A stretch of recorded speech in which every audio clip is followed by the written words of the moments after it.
میرے عزیزوں بھائیوں دوستوں، اللہ کا احسان ہم سب کو اس سال کا مہینہ سے عام طور سے ذہنوں میں یہ بات ہوئی ہے کہ بھائی اس میں کیا بڑی بات ہے، جیسے سال کے اور مہینے ملتے ہیں ایسے مہینہ بھی مل گیا، یہ بات نہیں ہے۔ اس مہینے میں اور مہینوں میں بہت بڑا فرق لگ گیا ہے۔ عربی حساب سے سال کے مہینوں کے 12 مہینے الگ ہیں، 12 نام ہیں۔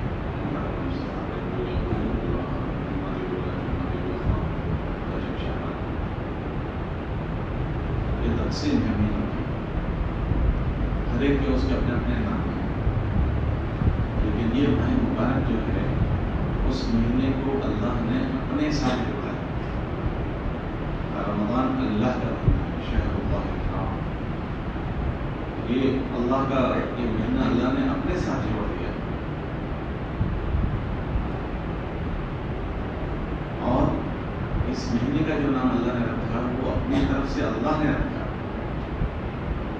علماء نے لکھا ہے کہ یہ جو دوسرے نام ہیں وہ پبلک نے رکھے، عربوں نے رکھے،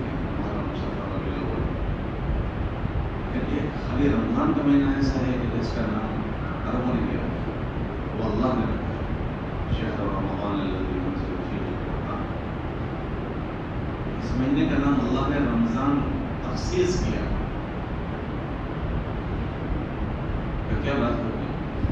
یہ مہینہ جو ہے وہ انسانوں کی پچھلی 11 مہینے کی غفلت والی جو زندگی ہوتی ہے اس کو صاف کرنے کا، اس کو دھونے کا یہ مہینہ ہے۔ اس مہینے میں اللہ پاک انسانوں کی 11 مہینے کی غفلت والی زندگی کی صفائی کر دیتے ہیں۔ اسی لیے علماء نے لکھا ہے کہ 3 موتیں مبارک موتیں ہیں، 3 وقتوں میں اگر کسی کو موت آئے تو وہ موت اچھی ہے۔ اس میں ایک حج کے بعد کی موت، کتابوں میں آتا ہے ایک حج کے بعد کسی کی موت ہو، حج سے آدمی ایسے لوٹتا ہے جیسے اس کی ماں نے آج ہی اس کو جانا، اس کی قسم کا کوئی گناہ ہے ہی نہیں۔ دوسرا یوم جمعہ کی موت، کہ جمعہ کے دن اللہ کے وہاں بہت احترام ہے جمعہ کے دن کا، جیسے آج کا دن جمعہ کا دن ہے، تو ہمارے وہاں جمعہ کا ایک ماحول نہیں ہے اس کی عظمت کا، اہمیت کا، ورنہ جمعہ کے دن کو اللہ نے انسانوں کے لیے چنا ہے، پسند کیا ہے۔ علماء نے لکھا ہے کہ اللہ پاک نے یہود سے یہ بات کہی کہ دنوں میں ایک دن میرے نزدیک محترم ہے، آپ خود اس کو تلاش کرو اور اس میں عبادت کرو، مجھے راضی کرنے کی کوشش کرو۔ تو یہودیوں نے اپنا اندازہ لگایا اور اپنے قیاس سے، اپنے اندازے سے اتوار کا دن پسند کیا، تو وہ سنیچر کا دن پسند، یوم السبت، تو وہ سنیچر کو آج ان کی چھٹی ہوتی ہے، سنیچر کے دن ان کی چھٹی، سنیچر کو وہ عبادت کرتے ہیں۔ پھر نصرانیوں کو اللہ پاک نے کہا کہ میرے دنوں میں ایک دن محترم ہے، باعزت دن ہے، اس کو آپ چنو، تلاش کرو۔ تو ان لوگوں نے اس کو تلاش کیا اور اپنے اندازے سے انہوں نے اتوار کو پسند کر لیا۔ تو اتوار کو دیکھا پوری دنیا میں چھٹی ہوتی ہے، کیونکہ نصرانی کلچر ہے پوری دنیا میں، تو اتوار کا دن ان کی چھٹی کا، خوشی کا دن ہے، تو اس میں عبادت کرتے ہیں۔ لیکن جب حضور علیہ السلام کی امت کی باری آئی تو ان کو اللہ پاک نے یہ نہیں کہا تم تلاش کرو، بلکہ اللہ نے طے کر کے جمعہ کا دن طے کر دیا، اللہ نے خود دے دیا جمعہ کا دن، یہ سارے دنوں کا سردار اللہ نے جمعہ کے دن کو بنایا ہے۔ اسی لیے جمعہ کے دن کے متعلق بعض علماء فرماتے ہیں کہ وہ عید کے دن جو ہوتے ہیں، 5 راتیں پورے سال میں بہت باعزت بھری راتیں ہیں، اس میں عید الفطر اور عید الاضحیٰ کی رات، بعض علماء کے نزدیک جمعہ کا دن ان سے بھی بھاری ہے، جمعہ کے دن کو یوم العید قرار دیا، سارے مسلمان مسجد میں آئے، غسل کر کے آئے، اچھے کپڑے پہن کر آئے، عطر لگا کر آئے، اس میں اللہ پاک نے ایک گھڑی بنا دی جس میں ضرور دعا مومن کی قبول کرتے ہیں۔ اس میں اختلاف ہے کہ کون سے وقت میں، یا تو جب امام خطبے کے لیے نکلے تو دل میں اپنی دعا کریں، یا دو خطبوں کے بیچ میں دل میں دعا کریں، یا مغرب سے پہلے وہ دعا قبول ہوتی ہے. اور جمعہ کے دن خاص کر کے عصر سے مغرب کا بیچ بہت قیمتی ہے، اور مغرب سے تھوڑی پہلے دعائیں قبول ہوتی ہے مغرب جمعہ کے دن میں. لیکن ہمارے وہاں چھٹی ہوتی ہے، لوگ جمعہ کے دن کو نہیں سمجھتے اللہ میں معاف فرمائے، اسی دن میں زیادہ گناہ ہوتے ہیں. چھٹی کے دن ہوتے ہیں تو یعنی خرافات گناہ جو ہوتے ہیں وہ اسی دن میں ہوتے ہیں، اس سے پرہیز کرنا چاہیے. اور جمعہ کے دن میں جلدی آنا چاہیے، اذان سے پہلے مسجد میں آنا چاہیے جمعہ کے دن کی عظمت کے لیے. علماء نے لکھا ہے کہ خطبہ جو ہے وہ جمعہ کا حصہ ہے. عام دنوں میں ہم 4 رکعتیں پڑھ رہے ہیں، لیکن جمعہ کے دن 2 رکعتیں ہوتا ہے. دوسری 2 رکعت جمعہ کا جو خطبہ ہے وہ اس کے حصے میں آتا ہے. جمعہ کے دن کے لیے اللہ تعالیٰ نے فرماتے ہیں کہ جمعہ کے دن کی یہ بات ہے کہ جب اذان ہو جائے تو ایمان والا فوراً چلے. اذا نودی للصلاۃ من یوم الجمعۃ فاسعوا الی ذکر اللہ. اور 5 نمازوں کے لیے یہ حکم نہیں ہے بھائی اذان ہو گئی کوئی بات نہیں، کوئی 5 منٹ بعد آ رہا ہے، کوئی 10 منٹ بعد آ رہا ہے، ٹھیک ہے مسجد میں جماعت کے ساتھ نماز پڑھ لے. یہ بات ہے کہ جماعت کے ساتھ مسجد میں نماز پڑھے، اذان کے ساتھ وہ چلے نہیں چلے گا کوئی بات نہیں. لیکن جمعہ کے دن کا حکم یہ ہے کہ فوراً اذان ہوتے ہی سب کام چھوڑ دو اور فوراً مسجد میں چلو اور مسجد میں آ کر بیٹھو. اور جب جو کوئی آئے تو لوگوں کی گردن پھیل کر آگے نہ بڑھے، جس کو جہاں جگہ ملے وہیں بیٹھے. اس کا بہت سخت گناہ ہے کہ لوگوں کی گردن پھیلاتے ہوئے آگے جاتے ہیں. بھائی اگر آگے آنا ہے جلدی آ کر بیٹھ جاؤ. تو اس سے منع کیا کہ جس کو جہاں جگہ ملے وہاں بیٹھے، گردنیں نہ پھیلا کر آئے. تو خیر میں عرض کر رہا تھا کہ دوسرا جمعہ کے دن کی موت بہت مبارک ہو. کتابوں میں آتا ہے کہ جس دن جمعہ کی موت اگر جمعہ کے دن ہوتی ہے تو اللہ پاک اس کو حساب کتاب سے محفوظ کر لیتے ہیں. بہت بڑی بات ہے کہ جمعہ کے دن کی عظمت ہے. اور تیسری جو موت ہے وہ ماہ مبارک کے بعد کی رمضان کی موت. کہ رمضان میں اللہ پاک بندوں پر بڑے مہربان ہوتے ہیں. تو رمضان کی موتوں میں اللہ پاک حساب کتاب سے آدمی کو محفوظ کرتے ہیں. تو اس مہینے کو اللہ پاک نے ان چیزوں کے ساتھ جوڑا ہے. تو یہ مہینہ سرسری نہیں ہے، اللہ کا ایسا نہیں کہ اللہ نے اس سال کا ہمیں یہ مہینہ نصیب کیا ہے. تو اس میں یہ ساری خیر بھری ہوئی ہے.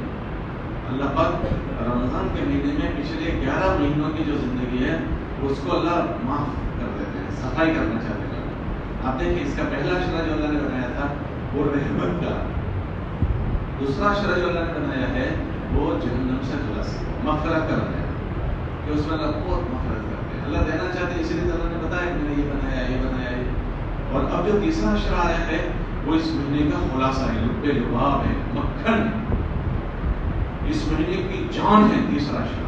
سب سے طاقتور اور بھاری جو رمضان کے دن ہے وہ یہ 20ویں روزے سے شروع ہوتا ہے. سب سے زیادہ طاقتور دن، سب سے زیادہ بھاری عظمت والے قدر والے جو گھڑیاں شروع ہوگی وہ تیسرا اشرا شروع ہوگا. کتابوں میں آتا ہے کہ اللہ کے نبی علیہ السلام جب تیسرا اشرا شروع ہوتا تھا رمضان کا تو شد اظہار، اپنی اظہار کو باندھ دیتے تھے، لنگوٹ باندھ دیتے تھے. اس کا مطلب کہ بس اب کوئی کام نہیں، اب اللہ کے سامنے پڑ جانا ہے. یہ تیسرے اشرے کے متعلق خاص ہے کہ جب تیسرا اشرا آتا تھا تو حضور علیہ السلام اگلے 20 دنوں کے مقابلے میں اپنی عبادت کو بہت زیادہ بڑھا دیتے تھے، کثرت سے عبادت کرتے تھے. یہ تیسرے اشرے میں ہوا ہے.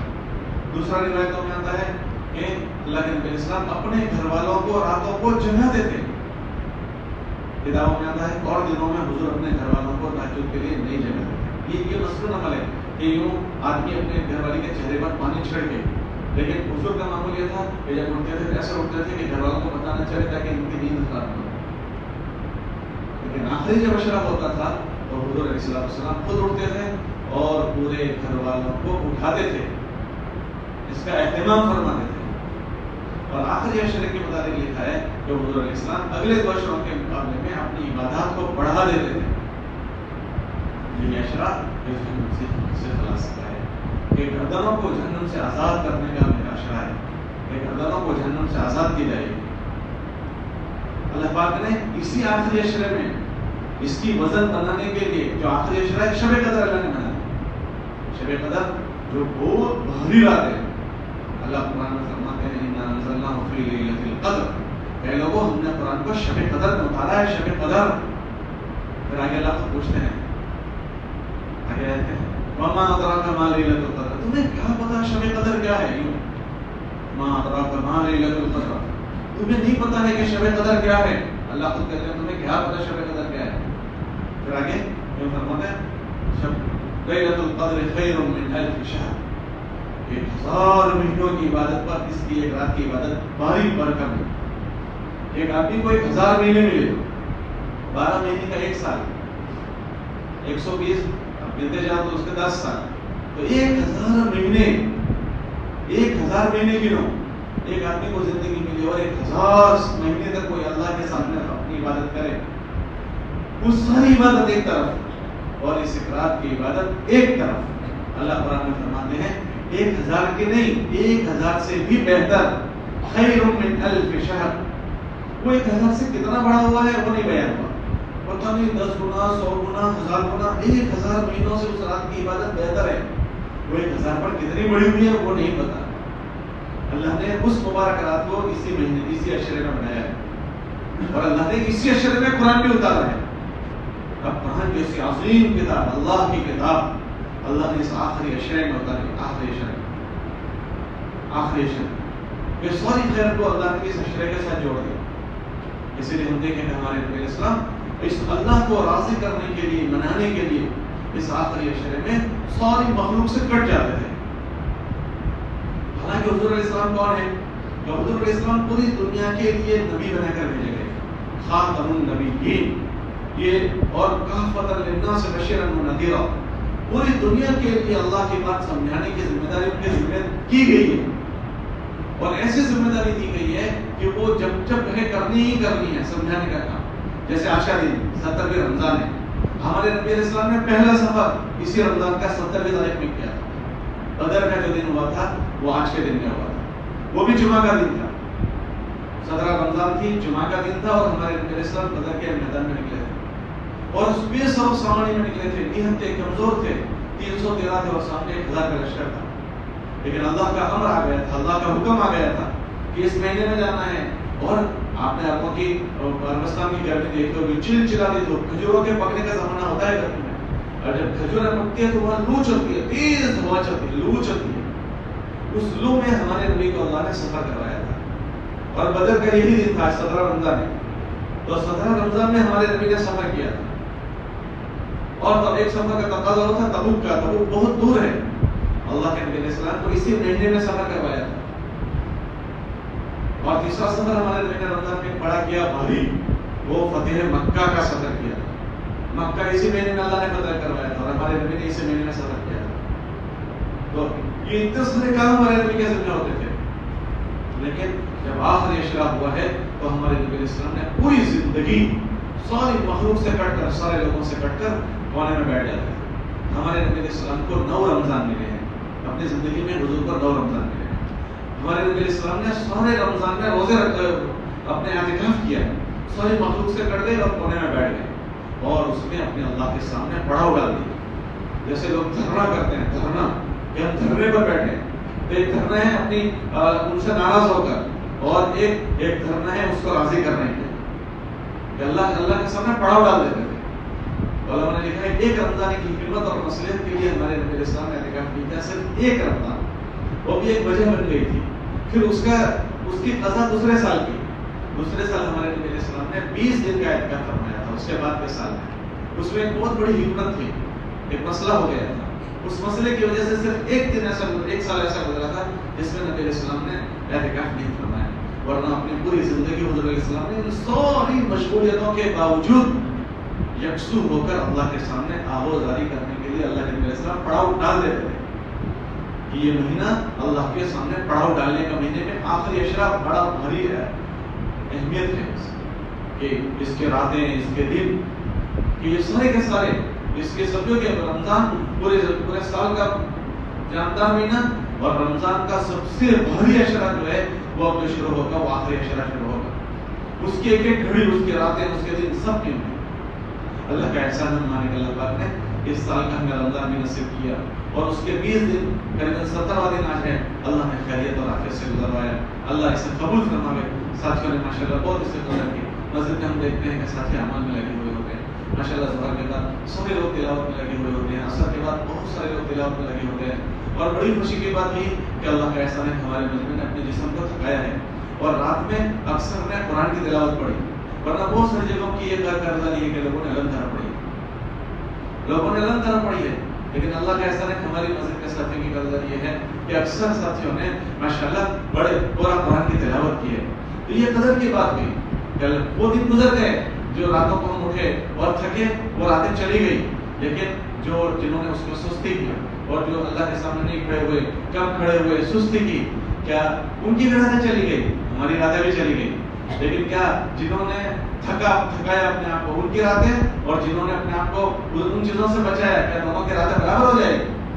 کیا قیامت کے دن دونوں کی راتیں برابر نہیں ہوگی؟ چاندی کی تو تھی رات، سستی کے ساتھ گزاری ان کی بھی چلی گئی، اور جنہوں نے ہمت اور چستی کے ساتھ کی ان کی بھی گزر گئی۔ اور الحمدللہ ایک ساتھی کل ہی مجھے ملے اور کہنے لگے ہم صاحب میں نے آج 22 سال کے بعد پہلی بار میں قرآن ختم کر رہا ہوں۔ یہ محنت کی برکت ہے کہ ایک دوسرے کو سمجھانا، بات کرنا، سمجھنا، کہ 22 سال کے بعد میں آج پہلی مرتبہ قرآن ختم کروں گا۔ وہ کہہ رہا تھا، کل ہی کہہ رہا تھا کہ اللہ کے احسان ہے ساتھیوں نے کسی نہ کسی درجے میں بات کو دل پر لیا ہے۔ اب جو دن بچے ہیں اس کو بھی ہمیں اہمیت سے بتانا، کیوں کہ اکثر ایسا ہوتا ہے کہ جب رمضان شروع ہوتا ہے تو ہمارے اندر بہت رغبت ہوتی ہے، بہت چستی ہوتی ہے، بہت فکر ہوتی ہے کہ ہم کچھ کام کریں گے، لیکن جیسے جیسے دن آتے ہیں نا ایسے اس میں سستی بڑھ جاتی ہے، اور سستی سبھی کو آتی ہے۔ اس سستی کو چستی سے بدلنے کا ہوتا ہے، سستی کو، اور یہ ایک چیز میں ہر عمل میں ایسا ہوتا ہے۔ اس میں سے اکثر ہمارا مجمع بیت اللہ گیا ہوا ہے، اکثر عمرے میں، حج میں گیا ہوا ہے۔ آپ نے دیکھا ہو جب یہاں سے جاتے ہیں کتنا شوق ہوتا ہے، کیوں جائیں گے، مکہ جائیں گے، حرم شریف جائیں گے، سب کو ایسا جذبہ شوق ہوتا ہے۔ اور جب وہاں جاتے ہیں عزیزیہ میں مکان ہوتا ہے، عزیزیہ 10 کلومیٹر دور ہے، 2 بسیں بدل کر وہاں پہنچتے ہیں۔ لوگ عزیزیہ سے حرم شریف میں نماز پڑھنے جاتے ہیں شروع میں، کبھی کہاں جائیں گے، حرم شریف جائیں گے، نماز پڑھنے جائیں گے، وہاں بھی بڑا مزیدار آدمی ہے، حرم شریف جا رہا ہے، لیکن جیسے جیسے وہاں رہتا ہے، دن گزرتے ہیں تو حرم شریف تو جانا دور کی بات ہو جاتی ہے، ایسی سستی آ جاتی ہے کہ جس بلڈنگ میں وہ رہتا ہے اس محلے میں ایک مسجد ہوتی ہے، وہاں بھی نماز پڑھنے جانے میں اس کو سستی آتی ہے۔ تو جو جماعت کے ساتھی جاتے ہیں وہ ترغیب دے کر یہ کہتے ہیں بھائی آپ بلڈنگ محلے کی مسجد میں نماز نہیں پڑھنے جاتے، کم سے کم بلڈنگ میں تو پڑھ لو۔ جو یہاں سے سالہ سال دعا مانگتا تھا اللہ مکہ پہنچا دے، حرم پہنچا دے، لیکن اس کے بعد اس کے اندر سستی ایسی آتی ہے کہ وہ حرم میں تو نہیں پڑھنے جاتا، اس کے محلے کی مسجد میں بھی نہیں پڑھتا۔ یہ عمرے والوں کو زیادہ نہیں پتا چلے گا، جو حج میں گئے ان کو پتا چلے گا کہ اپنی بلڈنگ کی محلے کی بلڈنگ میں بھی نماز وہاں نہیں پڑھتے، ان کو کہنا پڑتا ہے بھائی تمہاری بلڈنگ کے نیچے نماز ہو رہی ہے وہاں تو پڑھ لو، گشت کر کے سمجھانا پڑتا ہے، ایسے سستی آ جاتی ہے۔ ایسی رمضان آتا ہے نا تو سب تراویح میں آ جاتے ہیں، ساری مسجد فل ہو جاتی ہے، ذوق شوق خوب ہوتا ہے۔ جیسے جیسے دن گزرتے ہیں نا اس میں شوق ذوق میں کمی آ جاتی ہے۔ تو ایسا نہ ہو کہ جیسے رمضان کا آخری آلہ ہے تمہارے ذوق شوق میں کمی ہو جائے۔ یہ آخری اشرف اللہ نے ہماری محنت مزدوری کی مزدوری لینے کا مہینہ بنایا ہے۔ ہم نے 20 دن اللہ کے سامنے آوازاری کی ہے، اللہ کے سامنے ہم نے جان ماری ہے۔ ہم اللہ کا حق ادا نہیں کر سکتے، لیکن اللہ قدردان ہے، اللہ تو ایک سبحان اللہ کا بھی قدر کرتا ہے۔ تو یہ ساری کی ساری چیزیں ہونے کے بعد ہم اللہ سے آوازاری کریں گے، ایاک نعبد و ایاک نستعین، اے اللہ تیری کی عبادت کریں گے اور تجھی کو منائیں گے، تجھی سے مانگیں گے۔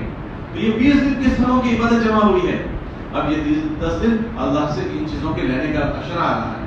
اس لیے اس آخری اشرے میں ہم سب اپنے آپ کو ذہنی طور پر ایک بات کے لیے تیار کریں کہ ان 10 دنوں میں جیسے اگلے 20 دنوں کی ہم نے قدر کی ہے، ایسے ان آخری 10 دنوں کی اہتمام سے قدر کریں۔ ہمیں نہیں پتا کس میں کہ کون سے رات شب قدر ہوگی۔ کتابوں میں آتا ہے کہ شب قدر سے جو محروم ہو گیا، شب قدر کی عبادت سے محروم ہو گیا، پھر آگے فرمایا شب قدر سے تو کوئی محروم نہیں ہوتا مگر وہی محروم ہوتا ہے جو حقیقت میں محروم آدمی ہے،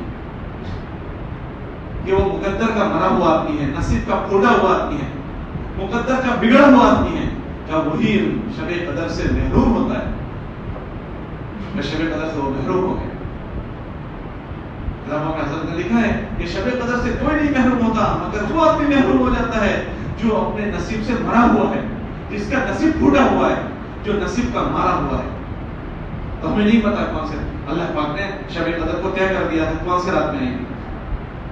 ہمارے نبی مجمع کو اطلاع دینے کے لیے آئے، لیکن اطلاع دینے آئے پھر آ کر دیکھے کہ 2 مسلمانوں میں آپس میں لڑائی ہوئی تھی، تو ہمارے نبی نے فرمایا کہ وہ شب قدر مجھے بھلا دی گئی۔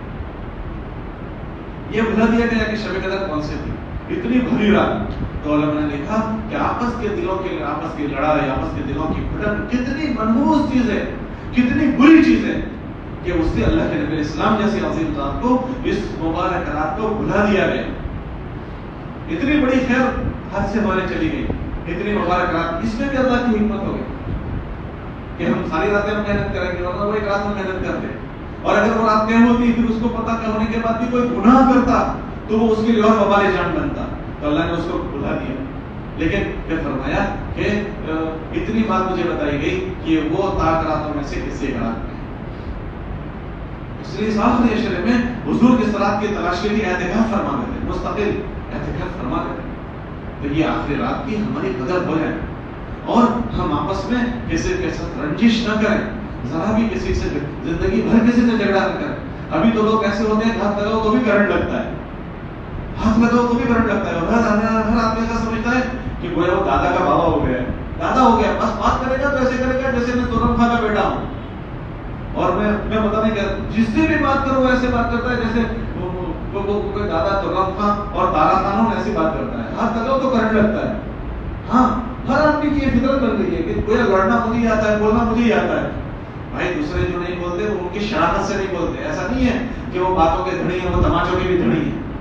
لیکن بولتے کیوں نہیں ہے کہ ہماری شریعت نے منع کیا ہے، بولنے سے منع کیا ہے، گالی دینے سے منع کیا ہے. ورنہ گالی دینے کس کو نہیں آتا، لڑنا کس کو نہیں آتا. اور آج کل لڑائی کیا ہوتی ہے، کوئی پری پلان تھوڑی لڑائی ہوتی ہے، جو پہلے مار لے وہ جیت گیا. آج کے مارکیٹ میں کیا ہے کہ بھائی کسی سے لڑائی ہوئی، جس نے کسی پہلے ٹھوک دیا وہ جیت گیا، پھر چھڑانے والے آ جائیں گے، بات پوری ہو گئی. تو مار کھا لیا تو دادا ہو گئے. ہر آدمی ایسا سمجھتا ہے بولنا مجھے آتا ہے، گالی دینا مجھے آتا ہے، لڑنا مجھے ہی آتا ہے. ہاں ایسا ہو گیا. اور مسجد میں تو خاص کر کے کسی کو زور سے بولے گا، بچہ بھی زور سے بولے گا. مسجد میں آپ دیکھنا بچے کو بھی ٹیسٹ زور سے آپ دیکھ لینا، کسی کو بھی ہاتھ لگا کر مسجد کے ماحول میں وہ زور سے ہی بولے گا، ہر آدمی زور سے بولے گا. اس فضا کو ہم گندی نہ کریں. میں نے گزشتہ کہا تھا نا کہ ہمارے نبی نے فرمایا کہ اس مسجد کو دو لوگوں سے بچاؤ، مسجد کو دو لوگوں سے بچاؤ. یوں فرمایا دو لوگوں سے بچاؤ مسجد کو. ایک فرمایا پاگلوں سے بچاؤ کہ پاگل ہماری مسجد کی قدر نہیں کرے گا، اور دوسرا فرمایا بچوں سے بچاؤ، بچے مسجد کی قدر نہیں کریں گے، وہ ان کے اوپر آفتوں کو لائیں گے اور اس کے گنہگار اس کے ماں باپ ہوں گے. تو یہ مسجدوں میں بچوں کو لانا کوئی یہ چیز نہیں وہ ولی بن جائیں گے. ہر ایک کو یہ ہوتا ہے کہ ہمارے بچے بزرگ بن جائیں، اس کی دعا کرنا. ارے بھائی تو بزرگ بننے کی دعا کر، تیری تو کر فکر، بچے کی سب کو فکر ہے، اپنی دعا کروانے کی ضرورت ہے. تو ان مہینوں میں ہم کسی کے ساتھ ذرا بھی کوئی معاملہ ہو جائے تو ہم الجھے نہیں. کتابوں میں آتا ہے کہ اگر کسی کو حق پر کسی نے اپنے آپ کو دیکھا کہ میں حق پر ہوں اور میرا یہاں حق بنتا ہے، اور پھر بھی وہ جھگڑے کے خاطر اپنے حق کو چھوڑ دے کہ ٹھیک ہے میں جھگڑا نہیں چاہتا ہوں، میں اپنا حق چھوڑتا ہوں. اللہ کے نبی علیہ السلام نے فرمایا میں گارنٹی دیتا ہوں اس بات کی کہ جنت کے بیچوں بیچ میں اس کو گھر دلواؤں گا کہ حق پر ہوتے ہوئے اپنے حق کو چھوڑ دیا صرف اس وجہ سے کہ مجھے لڑائی نہیں لڑنی ہے. تو حضور نے فرمایا کہ میں جنت کے بیچوں بیچ اس کے گھر کا ضامن ہوں، ذمہ دار ہوں. تو ہم لڑائی نہ لڑیں. اس مہینے میں ہمارے نبی علیہ السلام کو شب قدر سے بھی بھلا دی گئی. تو ہم اگر ایسے کریں گے تو کسی قدر ہی خیر ختم ہو. یہ جو بہت ساری توفیق ختم ہو جاتی ہے نا ہماری گناہوں کی وجہ سے، ہمیں توفیق نہیں ہوتی. بہت سارے لوگ بہت بڑی بڑی عبادت کرتے ہیں، مجھے کیوں توفیق نہیں ہوتی؟ میرے سے ایسے ایسے گناہ ہوئے ہوتے ہیں، میں لوگوں کی سب ایسی حرکتیں کیا ہوا ہوتا ہوں، پھر اللہ ہم سے نیکی کی توفیق چھین لیتے ہیں. اس لیے توبہ کا مہینہ ہے، استغفار کا مہینہ ہے، اس لیے توبہ کریں، استغفار کریں اور اس مہینے کو پاک صاف رکھیں. اور اس آخری عشرے کو اور تین نمازیں تو اس عشرے کی اہتمام سے تکبیر اولیٰ کے ساتھ پڑھیں. مغرب کی نماز، عشاء کی نماز اور فجر کی نماز. اگر کسی بھی رات میں شب قدر ہے تو انشاءاللہ ہماری یہ تینوں نمازیں تکبیر اولیٰ کے ساتھ ہوگی تو انشاءاللہ اس میں بڑی طاقت آ جائے گی. ایک بات یہ ہوگی. دوسری بات یہ ہے کہ اللہ ہمت دے یہ 10 راتوں کا تو خوب اہتمام کر لیں جاگنے کا. اور اس کے لیے وہ کب ہوگا؟ جب ہم رات کو اچھے سے سو جائیں گے. جلدی سو جاؤ، وقت رات کو اٹھنے کا ضرور اہتمام کرو، ضرور اہتمام کریں. سب سے پہلی بات ہے کہ اللہ اگر اعتکاف کی ہمت دے تو ضرور اعتکاف کریں. ہمارے نبی علیہ السلام نے اعتکاف کیا ہے. ہمارے ساتھی پہلے بہت اعتکاف کرتے تھے، لیکن بعض لوگوں کو کہتا ہے کہ یہاں غسل کا بھی مسئلہ ہوتا ہے کہ یہاں اعتکاف میں سے خالی ضرورت کے لیے جانے کا ہے تو اس میں غسل کی ضرورت تو ہوتی نہیں، تو غسل کے لیے جانا منع ہے. تو بعض لوگوں پرہیز کرتے تھے، لیکن علماء نے اب اس کی کچھ گنجائش لکھی ہے. ہم علماء سے معلوم کریں، ان چیزوں کو ہم غسل نہ بنائیں اور اللہ ہمت دے تو ضرور اعتکاف کریں. جب میرے نبی نے 16 سال اعتکاف کیا، ہم اہتمام سے اعتکاف کریں، اور اگر زندگی میں ایک بھی مرتبہ نہیں کیا تو ایک مرتبہ تو ضرور کریں، ہمارے نبی علیہ السلام کی مشابہت ضرور کریں، اعتکاف ضرور کریں. اور جو خوش قسمت ہے اعتکاف میں بیٹھیں گے وہ تو انشاءاللہ اس کے دنوں میں بھی عبادت کریں گے، اس کے راتوں میں بھی عبادت کریں گے، تو بہت اچھا ہوگا. باقی جو کسی وجہ سے نہیں بیٹھ پائے وہ ان راتوں کو غفلت میں نہ گزاریں، ان راتوں کا اہتمام کریں، اور راتوں میں اللہ کی مدد 8 رکعت تہجد کی پابندی سے پڑھیں، 8 رکعت پڑھیں، 12 رکعت پڑھیں، اور اس میں لمبی لمبی سورتیں پڑھیں جو آپ کو یاد ہو وہ پڑھیں. انا اعطیناک اور قل اللہ سے نہ پڑھیں، لمبی سورتیں اللہ ہمت دے تو اس میں پڑھیں، اور لمبا رکوع کریں، لمبا رکوع، ہاں لمبے سجدے کریں. ہمارے نبی صلی اللہ علیہ وسلم اتنا لمبا سجدہ کرتے تھے، حضرت عائشہ رضی اللہ تعالیٰ عنہ فرماتی ہے کہ ہم ایسا محسوس کرتے تھے کہ حضور دنیا سے رخصت ہو گئے. تو ایک مرتبہ تو سجدہ کیا تو پیر انگوٹھا پکڑ کر حضرت عائشہ نے یوں ہلایا کہ اللہ کے نبی کے رخصت تو نہیں ہو گئے. تو لمبے رکوع، لمبے سجدے، ہاں 3 مرتبہ سبحان ربی العظیم کی بجائے 5 مرتبہ، 7 مرتبہ، 9 مرتبہ، 11 مرتبہ، 13 مرتبہ، 15 مرتبہ، 17 مرتبہ پڑھو. اور پھر رکوع میں اگر تمہیں آتی ہے تسبیح پڑھنا، تسبیحات، سبحان جو رکوع کی تسبیح سبحان ربی العظیم، تو تسبیحات کے جتنے جملے آتے ہیں وہ سب پڑھو. سبحان الملک القدوس، سبحانک اللہم وبحمدک وتبارک اسمک وتعالی جدک ولا الہ غیرک لا الہ الا اللہ وحدہ لا شریک لہ. یہ سب تسبیحات کے جملے ہیں، یہ سب رکوع میں پڑھنے چاہیے، نفل نمازوں میں یہ پڑھنے چاہیے کہ جتنا لمبا کر سکتے ہیں تسبیحات پڑھنی چاہیے. اور جب سجدے میں جائیں تو بس سجدہ جو ہے وہ مزدوری مانگنے کا عمل ہے کہ ہم نے اپنا ماتھا ٹیک دیا. تو اس لیے علماء نے لکھا ہے سجدے میں کیا مانگیں گے کہ سجدے میں 3 مرتبہ سبحان ربی الاعلیٰ ہو گیا، 5 مرتبہ، 7 مرتبہ، 10 مرتبہ لمبا پڑھو. پھر جو قرآن کی آیتیں تم کو آتی ہے وہ قرآن کی آیتیں دعاؤں والی پڑھو. ربنا آتنا فی الدنیا حسنہ وفی الآخرۃ حسنہ وقنا عذاب النار ربنا هب لنا من ازواجنا وذريتنا. یہ جو قرآن کی آیتیں سب سجدے میں پڑھو. مصنوع دعائیں جو آتی ہیں وہ سجدے میں پڑھو، لمبے ہمارے سجدے ہو جائیں.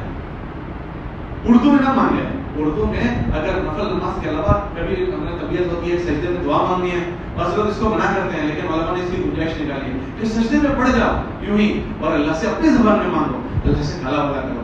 سجدہ اللہ کو بہت پسند ہے، اس لیے ان راتوں کو بہت اہتمام سے گزارو. اور اس راتوں میں جانی عبادت بھی کرو، مالی عبادت بھی کرو. جانی عبادت میں ایک تو تہجد کا ضرور اہتمام ہو، دوسرا قرآن پاک کی تلاوت کرو، رات میں ضرور تلاوت کرو، ہر رات میں ضرور تلاوت کرو. تیسرا اللہ کی تسبیح کرو، اللہ کی تسبیح 3 تسبیح ضرور پڑھو راتوں میں، تسبیح پڑھ کر سو. اور چوتھا جو عمل ہے وہ مالی عبادت بھی ضرور کرو. یہ 10 کی 10 راتیں اہتمام کرو کچھ نہ کچھ خرچ کرنے کا، صدقہ خیرات کرنے کا. یہ چاروں عمل جمع کر لینا ساری راتوں کو یہ سارے اعمال جمع کرو. اور اس کے ساتھ ساتھ اس کے آخر رات میں جو ہے وہ استغفار کرو. اللہ قرآن میں فرماتے ہیں ایمان والوں کی صفت یہ ہے وَبِالْأَسْحَارِ هُمْ يَسْتَغْفِرُونَ. جب آخری رات آتی ہے وہ ہتھیار ڈال دیتے ہیں، اے اللہ بس تو ہی. تو آخر رات میں اپنی معافی کا اعتراف کرو، اے اللہ معاف کرنے والے آپ ہیں، اے اللہ اس سال کے جہنم سے آزاد لوگوں میں مجھے بنا دے. اے اللہ اس سال کی گردنیں جو آزاد ہونے والی ہے جہنم سے، اے اللہ میری گردن کو بھی جہنم سے آزاد کر دے. اے اللہ اس سال کی بخشش پانے والے لوگوں میں ہمیں بنا دے. تو ہزاروں لوگوں کو بخشش کرنے والا ہے. تو آخر رات کی خصوصی صفت جو ہے وہ استغفار ہے، معافی ہے. اس لیے اس کی قدر کریں. ایک تو شب قدر کے لیے ہماری تینوں نمازیں تکبیر اللہ کے ساتھ، اور یہ 10 21 خصوصاً 21 رات، 30 رات، 25 27 ہمارے یہاں 27 رات ہوتی ہے، فنکشن ہوتے ہیں نئے کپڑے پہن کر. ابھی تو یہ سب لاک ڈاؤن اور یہ سب کرفیو ہے، ورنہ بولن بازار آباد ہوتا ہے. یہ سب یہ اس کے رات نہیں ہے. علماء نے لکھا کہ اگر آخری عشرہ کوئی نہیں سنبھال سکا تو یہ 5 راتیں 21 23 25 اور 27 وہ بھی نہیں کر سکا تو کم سے کم 27ویں میں تو پوری طاقت لگا دے کہ بہت زیادہ مرتبہ 27ویں میں ہی ہوتی ہے. اب وہ 27ویں بجائے عبادت کے عید کی ہو گئی، نئے کپڑے بنانے کے اور اچھے کھانے بنانے کے رزق کی ہو گئی، بچوں کو لے کر پھونکے میں غبارے لینے کے. نہ بچوں کو سمجھانے کی چیز ہے کہ اس کی دن نہیں ہے، اس کی رات ہے. اس لیے 27ویں رات بھی بہت اہمیت رکھتی ہے اور اس کے دنوں کی بھی ہمیں قدر کرنی. تو اللہ کے بندے ضرور اعتکاف کی ابھی سے ترتیب بنائیں، اور ورنہ اگر اعتکاف نہیں کر سکتے تو اس دن کو اور راتوں کو عملوں سے بھر دیں، تاکہ یہ رمضان ہو سکتا ہے ہماری زندگی کا ہو سکتا ہے آخری ہو، اور ہو سکتا ہے اللہ ہمیں بار بار ملاوے. تو ہم تو اللہ سے یہی تمنا کریں گے کہ اللہ اچھی زندگی دے اور ہمیں بار بار نصیب ہو. لیکن اگر یہ زندگی کا آخری ہو تو ایسا زوردار یہ دن گزرے کہ ہماری معافی کافی ہو گئی ہو، اللہ سے بخشش ہو گئی ہو، اور رمضان پورا ہوتا ہے اور ہم اللہ کے دربار میں بخشائے اللہ کے وہاں کھڑے ہو جائیں. آپ نے دیکھا ہوگا عید کا جو خطبہ حضور نے دیا نا، اس میں یہ بات فرمائی کہ جب عید پڑھنے یہ سب کر کے عید پڑھنے جائیں گے نا یہ ساری کام کرنے کے بعد جب عید کے لیے جائیں گے، جب واپس ہوگی تو فرشتہ کیا کہیں گے؟ جاؤ بخشے بخشائے اپنے گھروں کو لوٹ جاؤ، بخشے بخشائے اپنے گھروں کو لوٹ جاؤ۔ اللہ کرے کہ ہماری ایسی محنت ہو جائے کہ میرے اور آپ کے لیے بھی یہ کہا جائے کہ جاؤ بخشے بخشے اپنے گھروں کو لوٹ جاؤ۔ اس لیے سب طے کر لو کہ انشاءاللہ غفلت اور سستی نہیں کریں گے۔ یہ 20 دنوں میں جتنا اہتمام کیا ہے، جب ہمارے نبی آخری 10 دن کا اہتمام زیادہ کرتے تھے تو انشاءاللہ ساری چیزوں کا اہتمام ہم بڑھا دیں گے۔ 1 پارے والا 2 پارے، 2 پارے والا 4 پارے، تلاوت بھی بڑھا دو، نفل عبادت رات میں بڑھا دو، تہجد وغیرہ اہتمام سے رات کی نفل عبادت ہے۔ لیکن جس کی قضا باقی، وہ زندگی کی قضائیں عمری فرض نمازیں، وہ نفلیں نہ پڑھیں، وہ نفل بالکل نہ پڑھیں، ان کو اپنی قضائیں عمری ہی پڑھنی ہے، کیونکہ قضائیں عمری اگر باقی ہے وہ بہت بڑا نقصان ہے۔ کتابوں میں آتا ہے 70 نفل کو جمع کریں گے تو 1 فرض کا بدلہ ہوگا، 70 تہجد جمع ہوگی تو 1 فرض کا بدلہ ہوگا۔ تو جس کی وہ باقی ہو وہ نفلیں نہ پڑھیں، وہ اپنے فرض کو ہی پوری کر لیں، ورنہ مرنے کے بعد بھی کوئی کفارے نہیں دیتے۔ تو یہ تو اس کی فکر کر لیں۔ اور دوسرا، زکوٰۃ اکثر ہمارا مجمع خود ادا کرتا ہے، لیکن جس کی زکوٰۃ باقی ہو وہ نفل صدقے نہ کریں، صدقہ خیرات نہ کریں، گن کر اپنی زکوٰۃ نکال دیں۔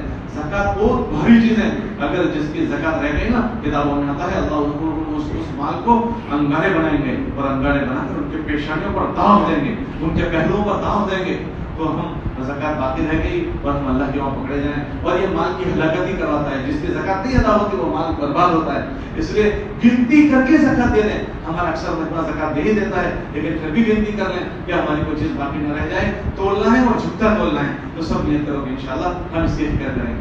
سب نیت کرتے ہیں انشاءاللہ، اللہ ہمیں توفیق دے۔ آج ہماری مسجد میں 2 جماعتیں بھی ہیں، انشاءاللہ نیکسٹ اثر کے بعد ہوگا، بعد مغرب بعد ہوگی۔ ہماری مسجد کا یہ اجتماعی عمل ہے، ہفتے میں 1 مرتبہ ہوتا ہے۔ سب ساتھیوں سے اس میں شرکت کی گزارش ہے۔ جو ہمارے انفرادی عمل کرنے والے لوگ ہیں ان سے بھی گزارش ہے کہ انفرادی عمل تو اور وقتوں میں بھی ہو جائے گا، یہ ہفتے میں 1 مرتبہ اثر کے بعد ہوتا ہے۔ ہم اپنے نبی والے اس عمل میں بھی ہم ضرور شریک ہوں، تاکہ حضور والی عمل میں بھی ہمارے حصہ ہو جائے۔ کریں گے اس کے لیے فکر؟ اللہ تعالیٰ